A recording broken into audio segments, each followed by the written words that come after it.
தந்தை மகன் தூய ஆவியின் பெயராலே ஆமேன். யோவான் எழுதிய நற்செய்தியிலிருந்து வாசகம். அதிகாரம் 16, இறை வசனங்கள் 5 முதல் 11 முடிய. அக்காலத்தில் இயேசு தம் சீடரை நோக்கி கூறியது: இப்போது என்னை அனுப்பியவரிடம் போகிறேன்.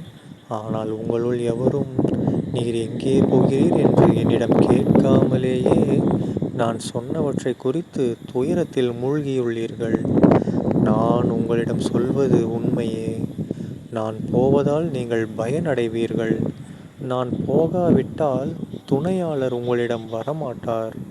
நான் போனால் அவரை உங்களிடம் அனுப்புவேன். அவர் வந்து பாவம், நீதி, தீர்ப்பு ஆகியவை பற்றி உலகினர் கொண்டுள்ள கருத்துகள் தவறானவை என எடுத்துக்காட்டுவார்.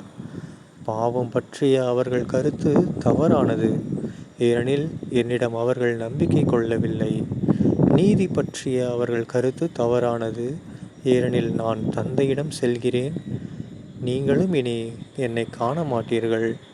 தீர்ப்பு பற்றிய அவர்கள் கருத்து தவறானது, ஏனெனில் இவ்வுலகின் தலைவன் தண்டனை பெற்றுவிட்டான். ஆண்டவரின் அருள்வாக்கு. கிறிஸ்துவே உமக்கு புகழ்.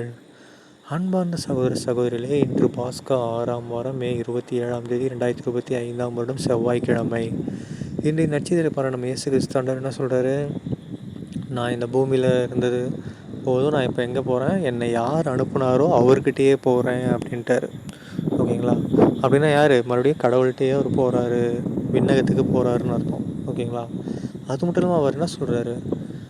நான் போனால் தான் உங்களுக்கு தூய ஆவியானவரை அனுப்ப முடியும். ஸோ நம்ம கூட ஏசப்பா என்ன பண்ணுறாரு? நம்ம கூட இருக்கிறதுக்காக தூய ஆவியானவரை கொடுக்குறாரு. நம்ம எல்லாருக்குள்ளேயும் ஒரு ஆவி இருக்குது, கரெக்டாக? அந்த ஆவிக்கு பதிலாக, அந்த ஆவிக்காக ஒரு துணையாளராக ஒரு தூய ஆவியானவரை கொடுக்குறாரு. அவரை வாங்கிட்டோன்னா என்ன ஆகிடுவாங்க சீடர்கள்லாம்? எல்லா கொடைகளும் பெற்று பயங்கரமாக நற்செய்தி அறிவிக்க ஆரம்பிப்பாங்க, கரெக்டுங்களா? ஸோ நம்மளும் என்ன பண்ணணும்?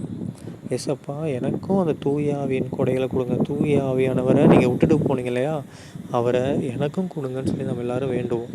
ஓகேங்களா?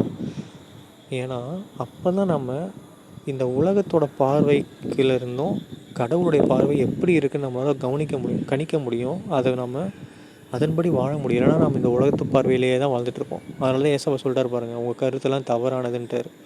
ஓகேங்களா? ஸோ தூய ஆவியானவர் வழியில் நாம் செல்வோம். சரிங்களா? தந்தை மகன் தூய ஆவியின் பெயராலே ஆமீன். இயேசுவுக்கே புகழ், இயேசுவுக்கே நன்றி. மரியே வாழ்க. இயேசுவின் ரத்தம் ஜெயம். ஹல்லேலூயா. Praise the Lord.